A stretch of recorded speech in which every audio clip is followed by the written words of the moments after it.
Гүлия Байқызы, осы Форт-Шевченко қаласының тұрғынымын. Тәуелсіздіктің құрдасымын, көп балалы анамын. Қазіргі таңда осы қолөнермен айналысып отырған анамын.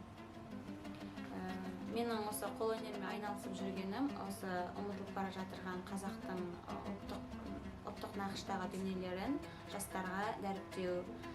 Мына мен қасымдағы төр көрпе, оны қазіргі заманауи оюлармен, шиқырақтармен әдемілеп тігілген, әдемі түстермен келістіріліп. Мына жайнамаз. Мына жайнамазды мен қолдан сырып тіктім. Бұған және өзіміздің қазақи ұлттық нақыштағы оюларымызды заманауи үлгіде келістіріп тіктім. Бұндағы менің мақсатым осы қазіргі ұмытылып бара тұрған біздің қазақи дүниелерді жастарға дәріптеу. Мына тұрған біздің ұлттық нақыштағы киіміміз кішкентай бір жастағы қызға арналған.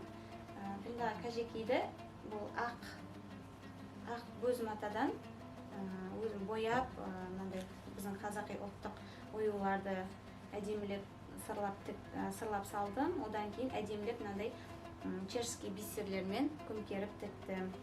Сваровский тастармен барлығы ұлттық нақышта істелген әдемі кәжекей.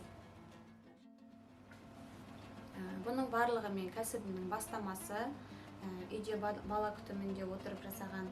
Алдағы уақытта өзімнің үлкен арманымды жүзеге асырғым келеді.